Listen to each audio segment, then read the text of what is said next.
What up, what up, what up? Welcome back to another episode of Cultivated Ignorance. I am Will, the host. I am Mike, the favorite host, finally back again. Finally, when are we going to stop saying finally back? Like, that's the real question. Every time, and like last time, we literally promised people we was gonna be more consistent. So, about that, Oh, oh man, well, regardless of our broken promises, it feels so good to be back. Thank y'all for joining us on another dope episode of Cultivated Ignorance, the world's most dangerous podcast that's only around every I so was say, it can't be that fucking dangerous. We do episode once every year. I feel like ever since maybe March, we've been really bad on putting out episodes. And I'm gonna tell y'all, well, we don't have a valid excuse other than we wait till we have something like good and meaty to talk about. Yeah. Like, we just not gonna get on here and be like, let's talk about Dave Chappelle for the 20th time. Let's fucking. I think that's where it turned, Mike. I really think that's where it turned. We overcorrected. We talked about Dave Chappelle for 3 episodes, dog. We did. And we were just over it. We overcorrected. We weren't gonna talk about Kanye's fucking just incessant need to just be annoying. Like, we weren't gonna do none of that. We were just gonna wait till some shit. And so Black Panther was about to come out. So we was like, all right, we're just gonna wait. But we said this like a month ago. We said we're just gonna wait for Black Panther to come out, and then here it is. So on today's episode, we're definitely going to be talking about Black Panther. We're going to be talking about Black representation, you know, kind of as a whole, how we feel like, I guess, I feel like, well, you know, Mike, he going to say it's commodified and all this other stuff, you know. It is. Just like everything. Real abolition heavy over there. Hey, man, on that side. Burn it down. But yeah, man. Also, we're just gonna use this as a chance to catch up and, you know, let's see what's going on in each other's lives. Because y'all would think like as dope as friends me and Mike are, we do not see each other very often whatsoever. Oh goodness. Yeah, this is. Oh, yeah, man, what you been up to, dog? No, man. Everything's been good. We finally got up for the movie. That was a good thing. Right. Like Will said, we just been on our own worlds, and I know it was real because Will actually called me to check in, and like we see each other. We used to see each other a lot, but we usually only be on the phone for like a reason. Yeah. He like called me. He was like, "Hey man, I just wanted to know what's going on because I ain't seen you." But no, everything's been good, man. Still, I've been doing the activism stuff. I don't really call it activism anymore. I'm just doing life's work. I feel like, not as much public stuff, a lot more organizational stuff. Still working as a man in the meantime, which is cool. Still going to therapy, which is beautiful. How's that going, man? Therapy has been the highlight. See, my therapy and like me and my mom's relationship just getting stronger and stronger with time. Like that's been two of the highlights. Especially through therapy, I've been finding myself a lot more deeper into spirituality lately. And you know, we've had previous episodes where I talked about, you know, just asking what good is religion, basically, or like I forgot how I worded the question. Basically, why do Black people follow Christianity or something like that? Yeah. Which we can still have that conversation, but I see the value in religion a lot more lately, and just seeking different forms of guidance, whatever way it comes. So I don't call myself necessarily religious, but definitely spiritual, and definitely getting into that a lot deeper, and that's really saved me because the world in general just seems kind of seems mid lately. Like world seems mid. What kind of shit is that? Not so much the people, but like, you know, the media, you know, social media, TV shows, movies lately just kind of seem kind of meh lately. But how do we, like, with all this stuff coming at you, like how do you combat that? Like when it's kind of a constant pressure that you're not even asking for, you know what I mean? Right, yeah. How do you combat that? That's a great question. I think definitely, so the spirituality has taught me how to be at peace with like just the situation I'm in. And not that I'm depressed or anything like that, but you know, for me anyway, when you're constantly bombarded with mid shit constantly, that's kind of depressing.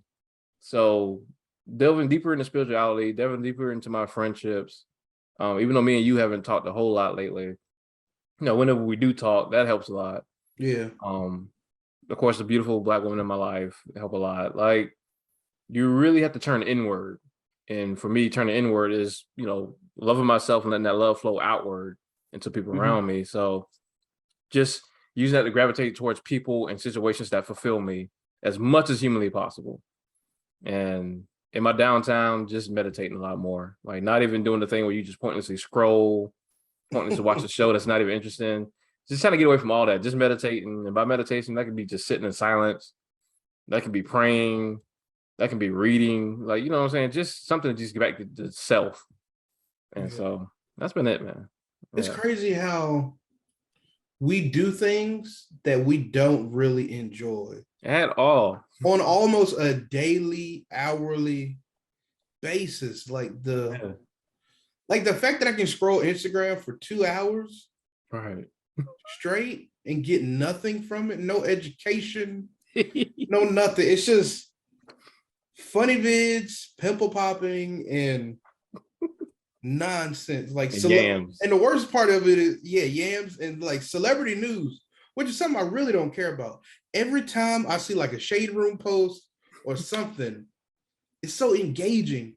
And then I have to like step back and like, do I really care about this? Should I care about this? Like, hey, so like for a couple weeks, I got wrapped up in the Blueface and Krayshawn nonsense. Oh God. Right.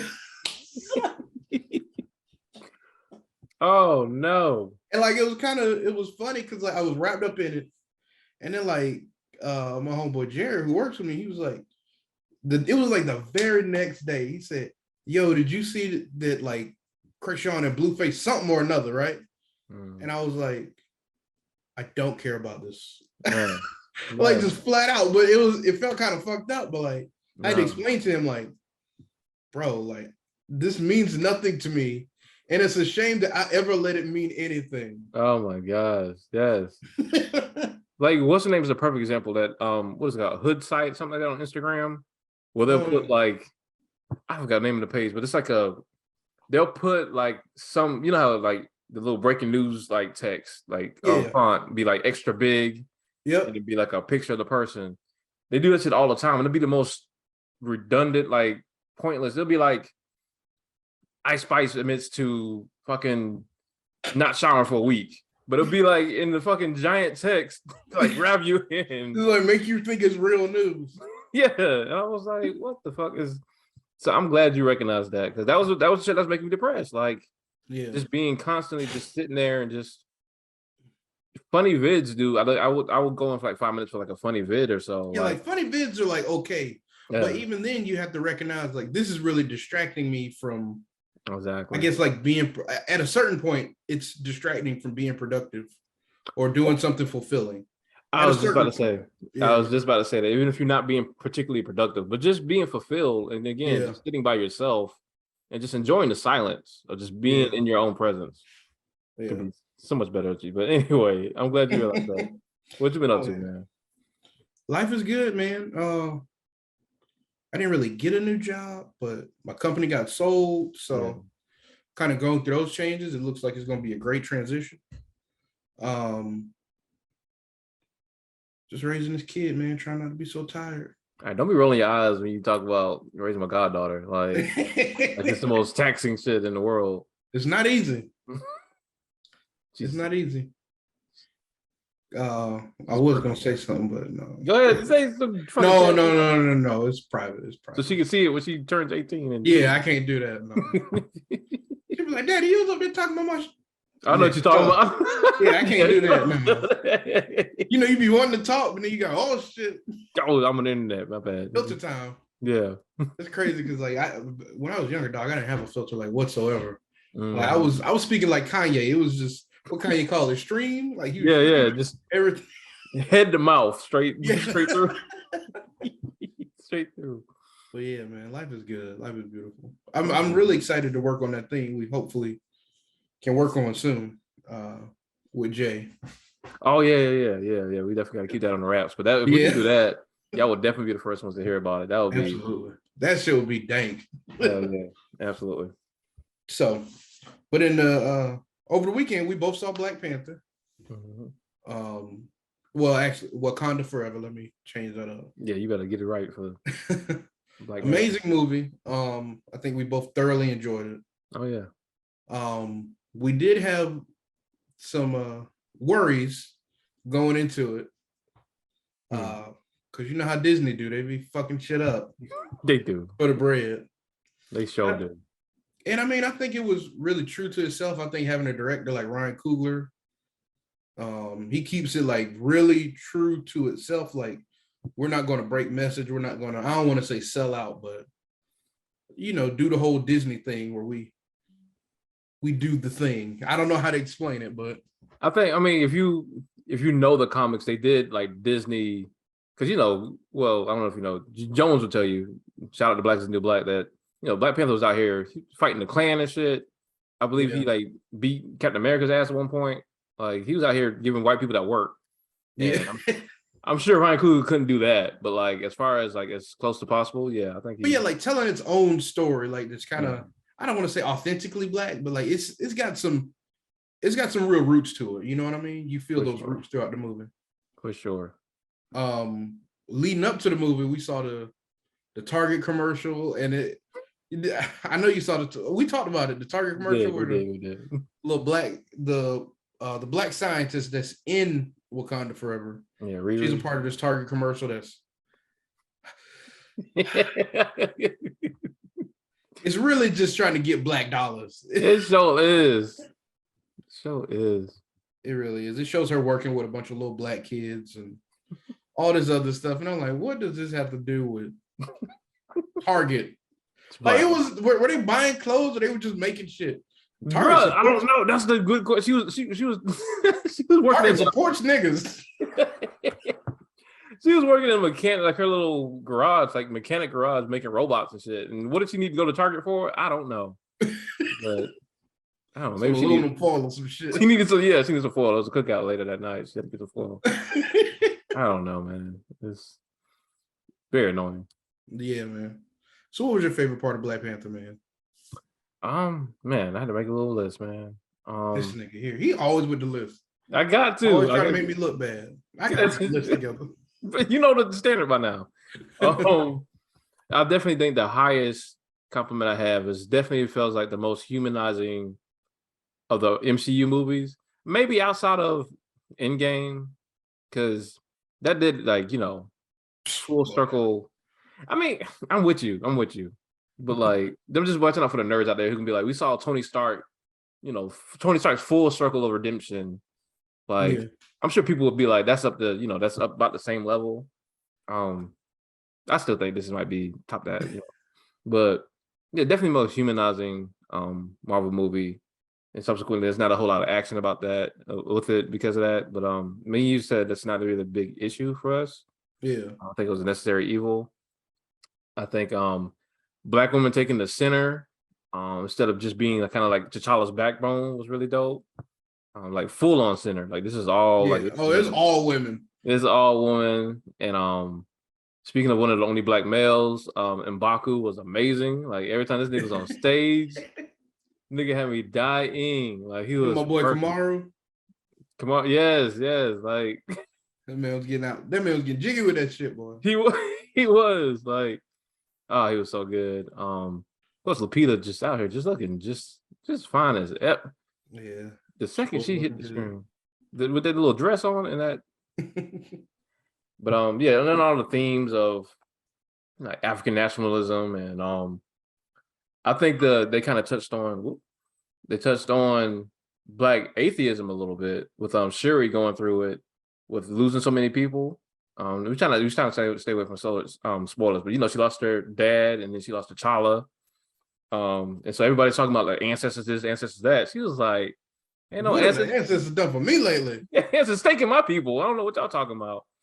So I think it really touched on like just kind of atheism or agnosticism. Is that the word? I don't know if that's actually the word for it. Agnosticism? But yeah. Like kind of feel like it touched on that a little bit. I like that a lot too. So yeah, man, just like good stuff. What about you? I enjoyed it. I really like the fact that in both movies, well, not in the first one as much, but definitely in this one, they're really humanizing like villains, like, and like I've been a big, I guess, advocate for like villains having a real backstory outside of just being evil. Please, yeah. Because that shit is like, it makes the villain just so blah. You know what I mean? That's been MCU's biggest problem. It definitely has, and so especially with Namor, they definitely did a good job of giving him a reason as to why he is the way he is, and it's not even really that he's just so evil or impossible to deal with. No. He just has like a real objective. Yeah. You know what I mean? And so that was really dope. I really like the fact that they have, I guess, kind of continued this theme of like, you can't live in fear or always seek revenge. Like, it doesn't get you anywhere. They've really done a good job with that, especially through both movies, with Killmonger fully seeking revenge, and in the first movie, Wakanda being fearful of dealing with the outside world. It kind of comes back around with Namor kind of feeling a little bit of the same things, and Shuri being the one seeking revenge, kind of, in a way. Yeah. It was just a really good continuation of the story. I actually, and as much as I love the first Black Panther soundtrack, I think I might like this second one better. What? Because it fits the movie. Like, the first one, it was just bops. That thing was album of the year, baby. What do you mean? That shit was just bops, though. Like, it was a great album, right? But I feel like this one dove you more into what we were seeing while the movie was going on. Like, I think the first movie only had one song in it. What do you mean one song? Like, how many songs did the first movie play from the album? God, that's so many years ago. I don't think it was many. You might be right, but I mean, yeah, all the stars is all they needed. Right, that Future verse when he was. Hey, that's all you need. For sure. No, man, this soundtrack brought the movie to life a little bit more. Like, that song they were playing when Namor was showing her the civilization, that shit was fucking beautiful. That was beautiful. I ain't gonna lie. It's not, I don't know if it's a better movie. It's close, but it really moves differently. It's that's why it's hard to even compare. Like, I think you can compare, but it's very hard to, because it has such a different purpose. Like, and the fact that Ryan Coogler, because he wrote the second one completely. Oh, he did? I didn't know that. Before anyone knew that Chadwick Boseman was going to die, he wrote it. That shit was done. He wrote that shit A to B, A to Z, ship it. Let's shoot it when we get a chance. And he literally had to remake this whole entire shit over again, bro. Bottom up. Well, that's dope. That in itself, and for it to turn out so good, and it's not flawless. Like, there's some little things, but like, for it to be this good, when he literally. When you lose your main star, like, can you imagine? Like, this is the biggest movie of the year. Like, I don't even know if it's about the rewrite. I think it's just about losing your main star that you had just fully built up. That's what I'm saying. That in itself was already devastating. But like, for this to be, you already knew this is going to be like the biggest movie of your career, probably, because you just came off your literal biggest one. Niggas are looking dead at you for that sequel. To have that burden on you in the first place, and then for this to happen. Like, shout out to Coogler, who I've always felt like, to full credit, I haven't seen all his movies in their entirety, but I've always felt like he makes very good movies. But aside from Black Panther, I didn't really feel them like super groundbreaking. They kind of felt, kind of predictable. Like, this movie's a little predictable in some spots, but they're still like really good. Like, you're still gonna have a good time, and he's still gonna tell you a heartfelt story. But I never found him to be like a, not comparing him to Spike, but the next Spike Lee or some shit like that. But the man, to do this great a job with his back clearly against the wall is phenomenal. Yeah. Shout out to him. I really like when Shuri visited the ancestral plane and she saw who. Oh man, I forgot. Are we doing spoilers or not? I forgot. My bad. I'm down with the spoilers. I'm here for it. I just want people to turn off the podcast because okay, they fine. When she saw who she saw, yes, it fit the bill perfectly for how she was feeling. It really did. It was a dope moment. It was great. The music, I would say, the music in that scene was fucking. I was like, "What the fuck is the movie? It doesn't fucking feel uncomfortable right now. What's going on?" Like, nah, that scene was awesome. I remember literally saying "oh shit" in the theater. I didn't mean to say it out loud, but it was great. Yeah, man. Do you think it's the story has? Do you think Black Panther going forward will continue to like represent people well, or how do you feel like about his representation thus far? Ooh, see, I was gonna ask you a question similar, just in line with that.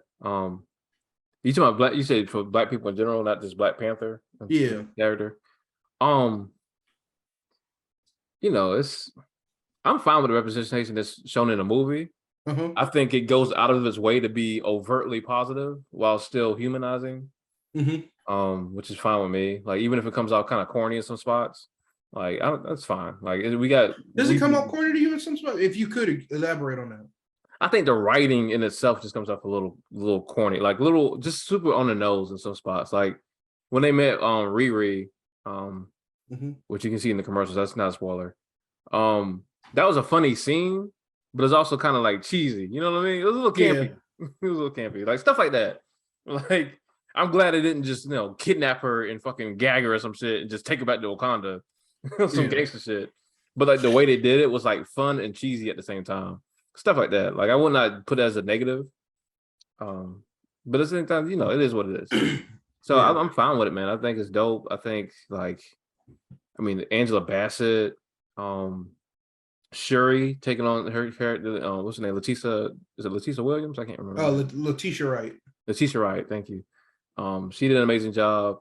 Yeah. I really like M'Baku's representation of like a super strong, hyper masculine man or whatever. But this nigga is like goofy, but not a caricature.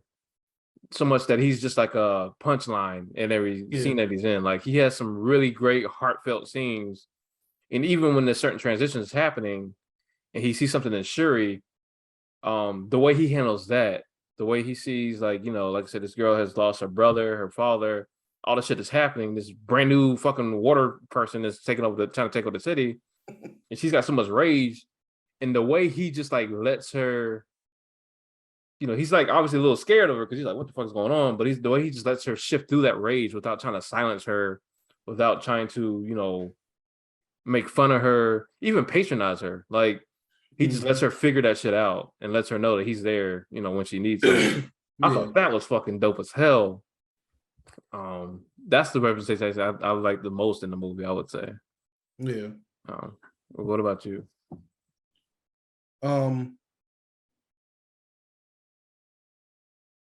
I truly like Namor. Me too. Because it's a real story of who he is. Yeah. And despite the world's view of him, or despite, the name that they gave him, he didn't really let it define him. It was just like almost like you have to know who you truly are, inside. Yeah. And like outside of him protecting his people, he seemed very gentle. Oh, for sure. Yeah. You know what I mean? And so I think it was really trying to convey that like nobody is all one thing, how we truly are. You really need to dispel your fears by learning about people's cultures, learning about individuals. Yeah. You know what I mean? I thought Namor was extremely dope. I'm glad you brought him up because I think he wasn't a better like antagonist than Killmonger, but I felt like he was a better anti-hero than Killmonger because the movie Black Panther felt like it had to make Killmonger evil by letting him kill his people that he's claimed he wanted to protect. So they could actually clearly have that line between good and evil. But like Namor clearly all throughout the movie was like, "Yo, I'm just trying to protect my people, though. And this is necessary evil." He was very clear about it the whole time. Like very clear, very clear. Especially in the scene, like I said in the end, like we try not to spoil it, but like he could have like changed his mind about the decision he made earlier, but he decides not to, just honor his word. That showed like, yeah, he was definitely just doing his thing. And shout out to that dude. I don't know his name, but like, the woman's out here like thirsting over this dude, like since the movie came out. Oh, for real? The black woman is losing their minds over this man. So shout out to him, man. He might get some black cooch after this. Who knows? No, he probably already get it. He probably right. Premiere night. He probably got the doing everything. Movie was great. It's an excellent watch. Go see it. Yeah. Again, what if you're not into comic book movies and sci-fi and stuff like that? Should you still go see it? For sure. What? What you asking? If you're black, should you still go see it? Like if you're not into all these things that the movie is, you remember we had this talk before. Like, should you go see it just to support? Oh, I forgot about the discussion. Yeah, for sure. Like, yeah. I mean, come on now. You got to. Like, you got to. I think if you don't, unless you got, unless you're less black, unless you truly hate superhero movies like that much, like, what good reason do you have not to watch Black Panther? I don't know. That's what I'm saying. There's no. Sound like Biden. Like, if you don't vote for me, you're not black. But it's like, it's not like that. But like at the same time, like if you don't know how to play spades, I get it, because you can watch the aggression on the spades table and be like, I don't want nothing to do with that. I can understand that. Black Panther, you see nothing but like fun times of Black Panther, other than the sadness in this last movie. So for you to be like, nah, I'm just not gonna. It looks bad. Like, and everyone said it's good, is great. Like, no one has said Black Panther sucks ever. And anyone who does, you shouldn't listen to them. Like, for you to just not see it after that, that's sounds anti-black. Matter of fact, it sounds like. So, yeah, man, go check it out. It won't disappoint. It's layered, much like Captain America: Winter Soldier. This guy can't stop quoting this damn. That shit's so good. That shit's so beautiful. You like Winter Soldier more than Black Panther? Oh, that's a question. Ooh, no. We're about to get canceled. Okay. No, just because I see myself in Black Panther. That's the only reason why. That's it, dog. That's it. And like, speaking on that, like, oh yeah, let's continue this conversation into representation. Okay. I like Black Panther more purely because of representation. I can see myself in that movie, right? Yeah. How do you feel about representation going forward? Like, is us seeing ourselves in movies and media really a thing? Like, is it really helping the movement? Yeah. Or is it just like commodifying this skin? You got to use the word commodify so quickly. You try to lean into my arguments. I'm trying to learn from you, baby. Commodify. Abolish. Okay, now you're just saying. Niggas is aggravating, bro. So, like I said, anything that's for the people, if it gets popular enough, it gets inherently commodified and politicized. That's just a given. Like, you can look at anything. That's just not for Black people. That's for anything. But as far as like how I feel, I mean, I think that it is, and it's so interesting because I didn't know so many Black friends who are activists, super revolutionary activists, who like, not only is representation not important, but it's dangerous. I never really resonated with that. I feel like it is important. I remember, and I don't know if you can relate to this, I definitely remember as a kid wanting to be white because all my favorite superhero protagonists were always white. The Power Rangers. I loved Jason. Like, I loved Zach. I related to Zach. Do you think it was a conscious? You really thought that you wanted to be white? Like, it was a conscious thought? Anytime I imagined myself in my highest like potential, I was white as a child, for sure. I remember this distinctly. I was white and I had white hair. Like, it was the weirdest shit ever. Nigga turned into Raiden. For real. I remember this distinctly.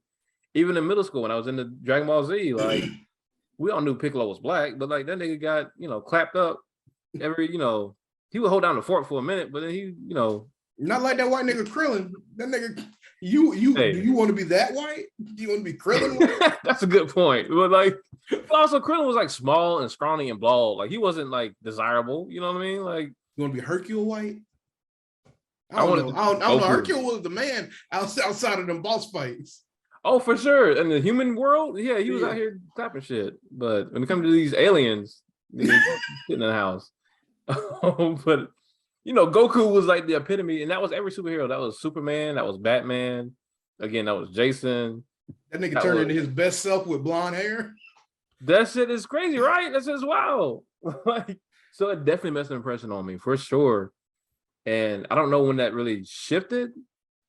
I think it might be when my mom changed my middle school and I started making friends. I started making black friends, black nerd friends. And even then, we were in the Final Fantasy heavy. What did all the protagonists in Final Fantasy look like? White men. It never stopped. So I definitely think it's important. I think it's getting a little bit better because, it's usually either one, two sides. It's either super ratchet and shit or super, super heteronormative, conservative. Straight up and down, very few in between. And even when you do have these queer representations, they're highly, highly commodified too. They're highly polished and fucking usually light skinned black, ambiguous black people. So it's still aggravating a lot of times, but I think it's getting better. But more than anything, I think more black people are just learning how the system works and how it's just leaning in. We talked about the Target commercial. It just kind of leans into our desires. Of course, we want to see a dark-skinned woman with cornrows doing some tough shit, and then walking into Target, fucking all angry and stuff. But I think we're just learning to find ourselves more and more as we gravitate away from the system's way of doing things and what actually works for us versus what we're being told will work for us. Yeah, me myself, dog. I have noticed it so much, and for me it's kind of all positive. I know it's being commercialized and I'm just being influenced to do certain things, but dog, it's some shit I will not watch just because I don't see no black people in it. Facts. Yeah, I mean, and I think it's good in the fact that they have to cater to us a little bit, you know what I mean? Because they know some shit just won't get consumed without that representation. I don't know when that wave caught on. I don't necessarily think it was that Oscar so white thing. I don't know. Maybe it was, because before that it was all slave movies. I think it's a collective thing. I don't think it was one necessarily event. I think it was a collective, because even before Oscar was so white, we've been complaining about representation, or even if we weren't complaining about it, we were making fun of it. The fact that shit was so white. And I think it was a culmination just of a wave, and then niggas was like, okay, let's just do something. Yeah. I love it personally. Like I said, if I'm not seeing myself in it, then a lot of it's just uninteresting. Right. Somebody will have to clue me in on something before I look at it. But at the same time, it doesn't make me believe that there's a better future ahead for meaningful things. You know what I mean? Really? TV and movies is one thing, but how is this helping us get out of poverty as a whole? You know what I mean? This is not a way out for everyday communities. You know what I mean? Maybe it helps people see a different future for themselves. That's what I was gonna say. What if it's showing the world a different future for Black people? And what you're saying, this Black Panther ain't gonna kill poverty for nobody, but Ryan Coogler and his peoples. But what if it's a collective mindset shift that it helps facilitate? Yeah, I hope it is. But in the short term, we're not gonna see that. You know what I mean? No, you're right. Yeah, in the short term, it's just not gonna be a thing. Mm-hmm. I hope it does, especially when I see dope stuff like Intergalactic. Oh, that shit right there. That shit beautiful. Have you seen it yet? I did see it. I enjoyed it a lot. I think I enjoyed it too. It was a good, again, nothing super mind blowing, but just a good Black love story. Exactly. You don't see it. Ain't nobody got it. And it's so sad you got to keep saying this, but like, you know, the nigga didn't get stabbed up or shot up or some shit or locked up, and she had to bail him out or some shit. Neither of them, one of them was broke. Like both of them was like you know, pretty well off from the looks of the movie. Like they was just living their life. It was literally like they just were going through the motions, had a little squabble, and like separated for a second. It was like, oh, that's just dumb. Let's get back together. What are we doing? Get together. I love you, girl. Yeah, and it was do some drugs. Yeah, I enjoyed it. Yeah. But yeah, man, like I hope the wave continues. I hope like we do see more. I don't want to say this. I hope we see more diverse things like LGBT and queer things. All right. But at the same time, I'm just a nigga. Here you go. I hope it don't pass Black people's representation. This queer Black people. What are you talking about? Well, that's fine, but I'm just saying. Don't fucking Ben Carlton this shit up. Just say the thing and leave it alone. So you want me to not be true to myself? Say what you want, man. I'm trying to get you canceled. Go ahead. I'm just saying, like,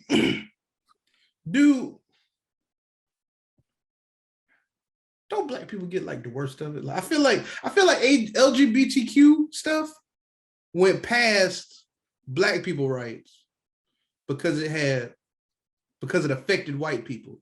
So I don't want the LGBTQ stuff to pass the LGBTQ representation to pass Black representation, because the only reason they're gonna do it is for white men. Because they affect you. You get what I'm saying? Like it's kind of hating, but like it's a reason for it. Well, see, you got to be careful because again, you don't want to miss that intersectionality of the whole situation. Of I want to miss white people being on top. What do you? All right. You gotta realize, okay, the whiteness shit ain't going nowhere unless you're down for this abolition shit that I keep trying to put you on, but you say you don't want it. Like that white people first shit ain't going nowhere. So the whole, Black queer folk getting, super represented and stuff like that. That just happened like yesterday. Like niggas just not getting. I'm down for them getting represented. I'm down for Black queer people to be represented. I'm down for that. But why even associate that with the whiteness? Because sure, the queerness affects white people, sure. But like, why even look at it as a connected thing? Why not just look at it as Black queer people get put on, and white people gonna do what white people do? Well, if that's what it's gonna be, then that's fine. But the second I see more white gay movies than Black gay movies and other Black stuff, I'm gonna have something to say. That's always going to happen because it's white people. You're always going to see white people. Well, how do we stop that? Abolition, bitch.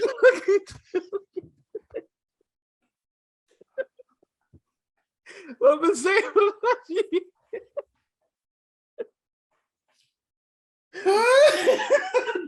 Don't be coming through this damn screen on my ass. Because the cognitive dissonance, like you. Look, the system can work for everybody, okay? Here you go. Right back to it.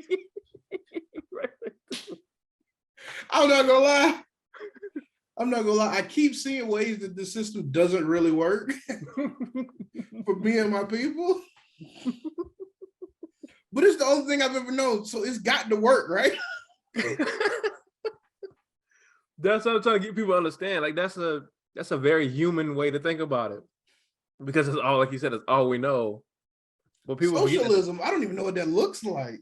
It ain't gotta be socialism. That's the I don't even know what communism. Like you read about these things, you see these things.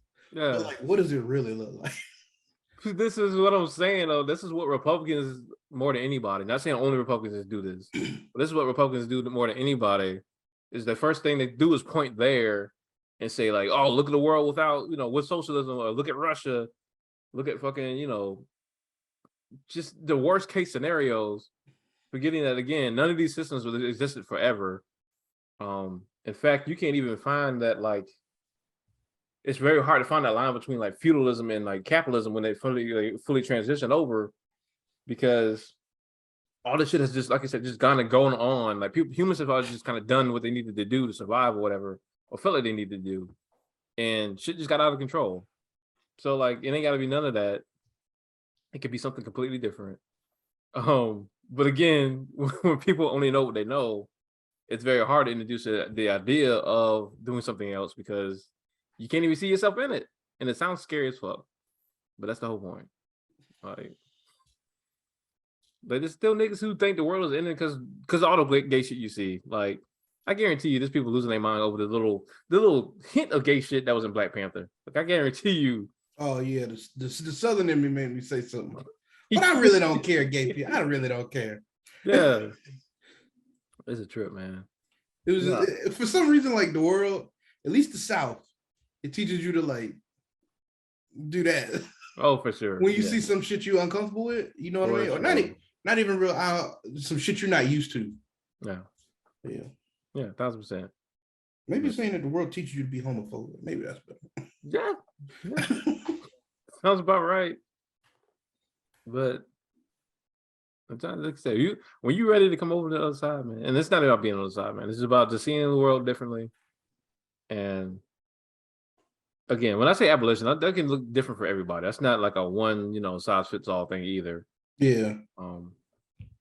It's just like we questioned with the whole blackness episode, like what does it look like to completely break down your identity and everything you know about yourself that the world has told you about yourself? Like, what does it look like to completely unravel all that shit?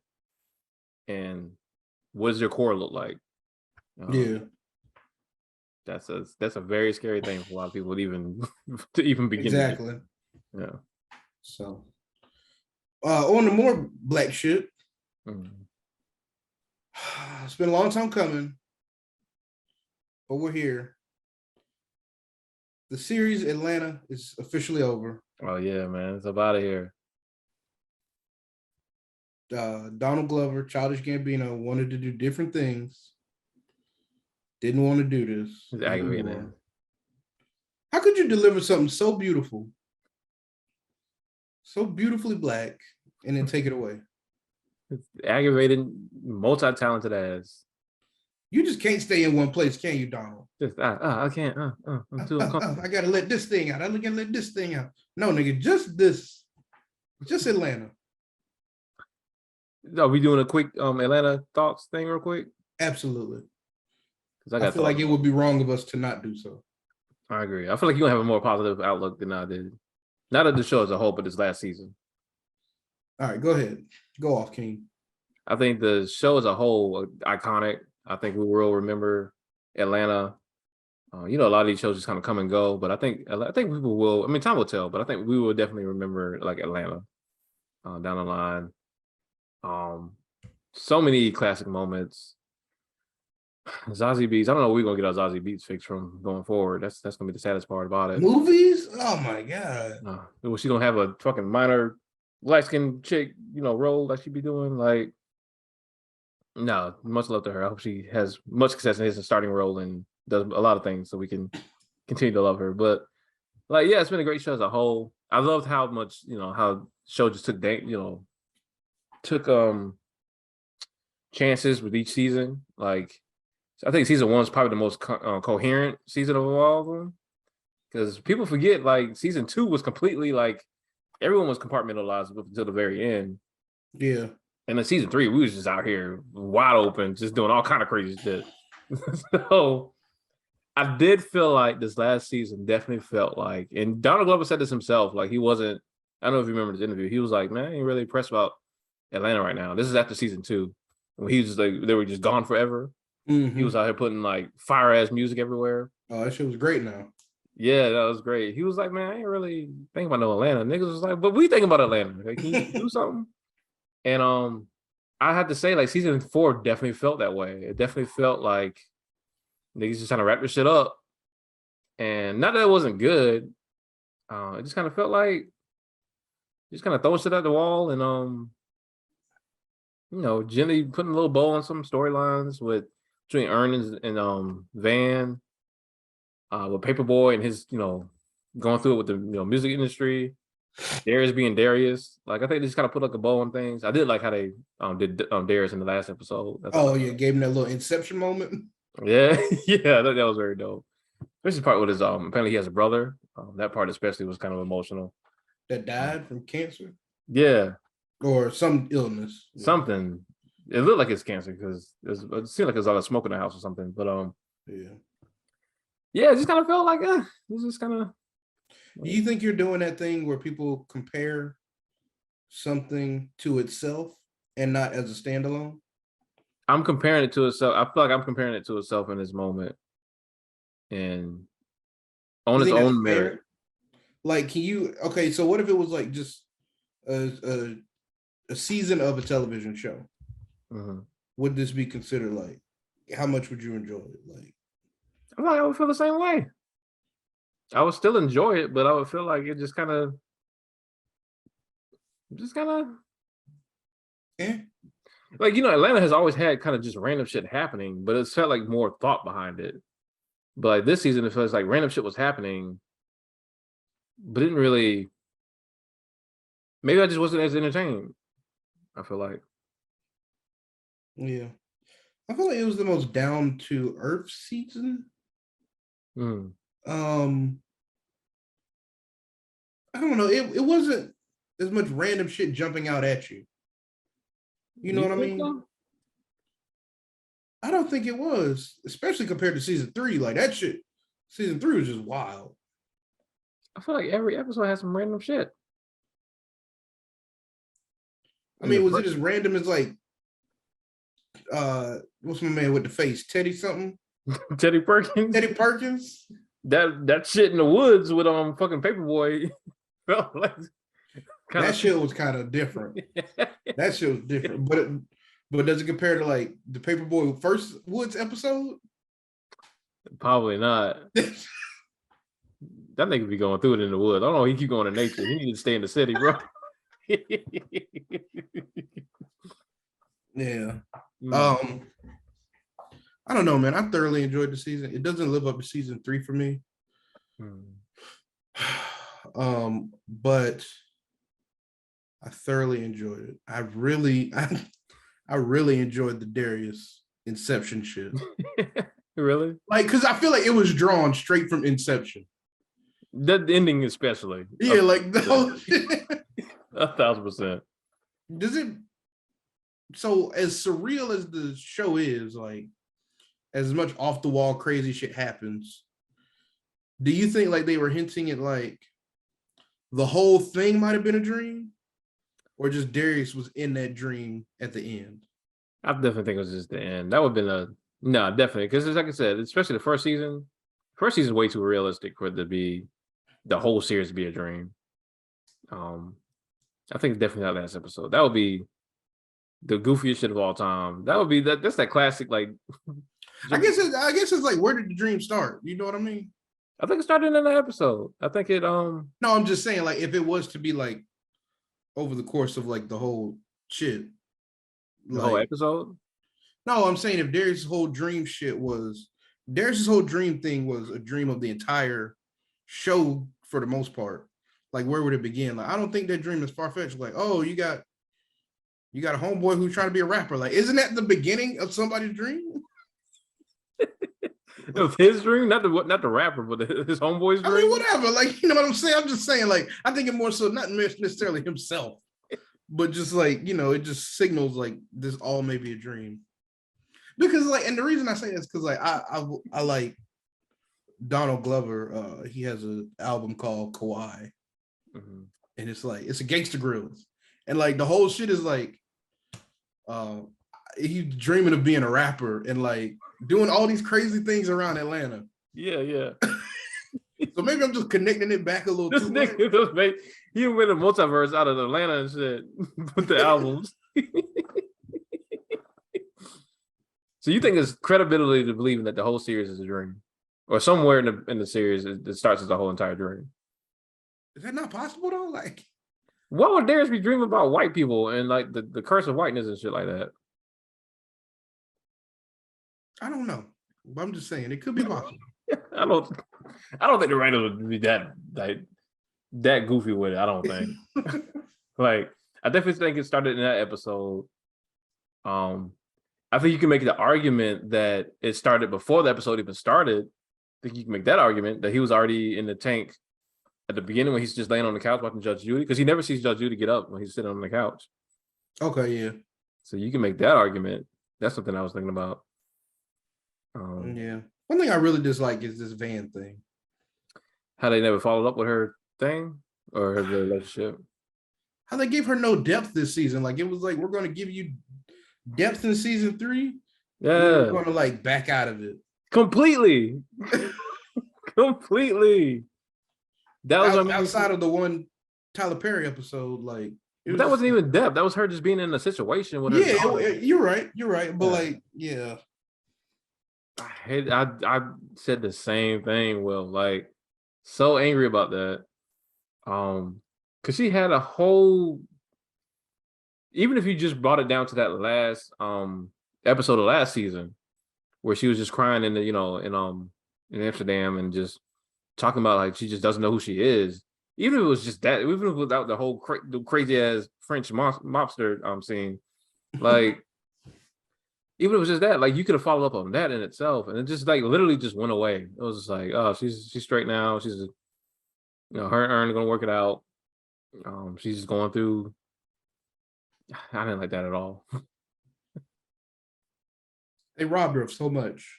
They did, because you can make an argument that they closed the lid on Paperboy's joint with this whole, struggling with, with him going to the woods and everything, thinking that's gonna give him peace of mind, and him literally getting attacked in the woods. I feel like the thing was like, peace is where you make it, so you can make the most of this rap career, or you can be out here in the woods. Regardless of where you at, like shit gonna come at you, and you got to make the peace for yourself. But yeah, man, that was very disappointing. And I was hoping they would come back to Ern's, mental health thing, and because that first episode was so fucking fun, and that second episode was what it was. He concocted that grand plan. Shit was so fucking good. Shit was so fucking evil. It was great. That's what niggas with money do. It is. That was Drake. That was Drake, completely Drake. And the fact that they never came back to that, like, yeah, man, that's what I'm saying. It felt like they just kind of wrapping shit up, man. So you think it could have done one more season, or you think like maybe it was at the cap of? Oh no, they definitely didn't want to do another season. I don't want another season because they didn't want to do another season. Absolutely not. I would like them to have wanted to do the show when they were in the process of, on the flow of doing the show. Yeah. It seems like after season 2, that whole passion for the show, not saying that they completely went away, but it seemed like it definitely squandered, especially because of Donald Glover doing so many other things. And it definitely went to the wayside, and they were both just, Hero be out here wide open, just doing all kind of great things. Yeah. I don't know what his brother does outside of the show. I'm sure he does his own thing as well. But definitely just seems like the passion for the show just kind of, tilted a bit, and niggas just weren't really feeling it like they were before. So it is just what it is. Yeah. Yeah. Atlanta will just always go down as one of those iconic shows that just completely its own. Like, I've never seen anything like it. For sure. None of us saw it coming. I remember that shit. None of us. I don't think anybody. Like, because we, that was the time we still looked at Donald Glover as like the cheesy, black guy that wants to be white. Yep. And why does he make this black show and shit? Like, no one really thought anything. I remember I literally didn't watch the show until like a clip went online with the scene with the dude in jail when he was with the trans woman, and he tried to deny it. That was so funny. Like, I was like, what is this show? And I had to go check it out then. And yeah. Man. Shout out to Atlanta, RIP. Hopefully he does something else great soon, but it's probably gonna be music. That's what I'm fearful of. This nigga just never reappearing. He just gonna never do another show again? Bro, I'm very worried. He just retires. He's too good to just, he's too talented to keep it all to himself. I know it's his, but still. It's like that Frank Ocean effect. Like, Frank, one of the most talented songwriters. I'm sure he's still writing music for other people out here. But like, this nigga will literally pop up once every 10 years because he just be in the house. It's like the Andre 3000 shit. Oh, Andre said, y'all might as well stop looking out for me because I'm definitely in the house. Andre said, I'm never forgetting that Broken Record. Do you ever listen to the Broken Record interview with Rick Rubin? Yeah, he said, y'all probably will never hear me rap again or something like that. Not only did he say that, he said, nigga, all I want to do is found some hole in the wall spot to play my fucking flute and just chill. And that's exactly what that nigga did, because a nigga caught him outside of like a shop. Like I remember that. Looking hobo down. Looking hobo down, playing the fucking flute. Like he's just out here. Like you got to do to maintain your mental health, man. I'm just sad, but I support it. It's something when like people try and, because like being creative, and I'm not one, so let me not speak from that point of view. But like, I can imagine like being a creative, knowing that you can create and make something from fairly nothing, and then people trying to not necessarily label you, but force you to create in whatever way they want you to. Oh yes. You know what I mean? Like, I know that's got to be just aggravating, and you almost feel like you're in bondage because you can't create the way you want to or create what you want to. That's literally what Andre said. That's literally what he said. And I would say put a label on it, like put a label on you, because Andre, to this day, you can enter any top five dead or alive rapper conversation. To this day, somebody's gonna say Andre every single time as the greatest rapper of all time. That nigga's ill. So. Nigga's great. It's his fault that he has all this pressure. Like, right. Yeah. But the world just hates you when you do it in your own way, or don't do it at all. They do. Andre gonna give us an album when he about 48, 50. It's gonna be another one of the little jazz, which I loved actually. And I'm here for it. Yeah, I'm with it too. But I think he's more of a poet anyway. Like the words just be moving so smoothly. Oh, okay. This is the question, and then we gotta go. All right. So if he comes out, this could be the test. If Andre comes out in 5 years with a full spoken word poem album, like ain't no music, ain't no beats. It's all spoken word. Because if you don't know, Will be acting like he hates our spoken word scene out here. No, that's not true. You be fucking acting like it. It's not true. What's the sentiment then? Niggas suck. Niggas, everybody's anyway. He be acting so miserable when he come out to the shows. But if I'm just coming out with a whole spoken word album, you gonna listen to that? 100%. It's an hour and 30 minutes long now. 100%. Spoken word me up. I like some incense and all. I'm there. See, you the one that local artists be talking about, like, y'all don't support your own. Y'all support the big names on TV and stuff. Okay, so here's my problem, right? Here's my problem with these local yokels. So I'm here for poetry. I'm here for it, people. Are you? But don't do the same shit that everybody else doing. Like, you hear something and like it's not very unique. Yeah. In the delivery or the subject matter. For sure. It's like, yo, like, come on, like sex stuff. This nigga hates erotic poetry. Get away from me with erotic poetry. You non-creative, I'm gonna stick my dick down your throat, people. Y'all suck. Okay. Nope. No, I was just saying, I want to clarify that you mainly talking about open mic people. Like, you're not talking about like, because you don't really watch like the actual poets who be out here. Oh, bro, if it's like Ed Mabry or somebody that's talented, like, I'm here for it. All right, you had the word like that, like that. What you mean? But like, you're talking Tamika Staley, I'm here for it. Hey, shout out to Tamika. Like, no, it's just like any other scene. Like, just like the rap, local rap scenes. Like, if you hear, well, not for all local rappers. I'm friends with a lot of local rappers. They're really talented. But like, just like any small time people, they gonna do what they think is gonna get them on. Yeah, but like, I mean, yeah, I guess so. And like, I can't blame you there. But like, I also don't have to listen. No, I agree. I'm fucking with you. Yeah, I completely understand how you feel. Like, I totally get it. But like, it's all about just being skilled. Not everybody's skilled, unfortunately. That's true. Some people do things that I don't even want to say not great at, but other people, like, you've seen what's great talent is. So it's hard to invest in something that's kind of mid. But I will say, just to be completely fair, some people have to work up to that level. Like, not everybody has that it factor. And so when you see these people at the bottom of bottoms, like I've been hosting open mics for a hot minute out here.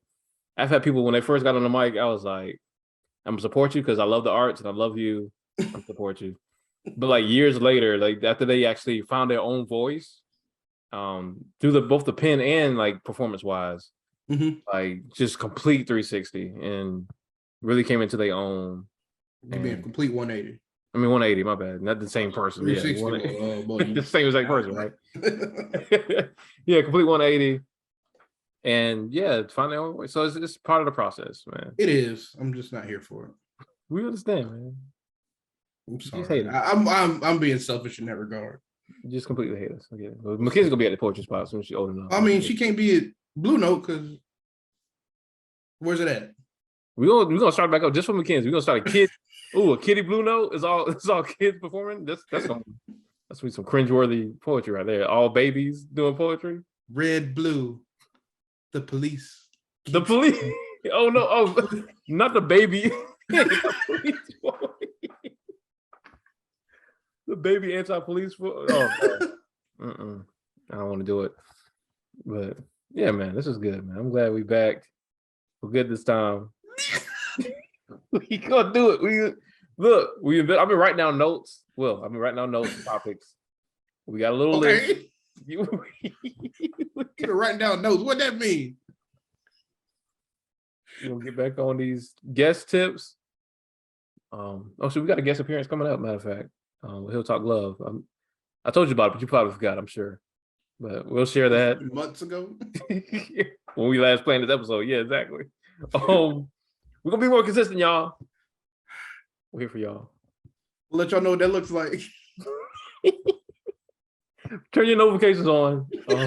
All that shit.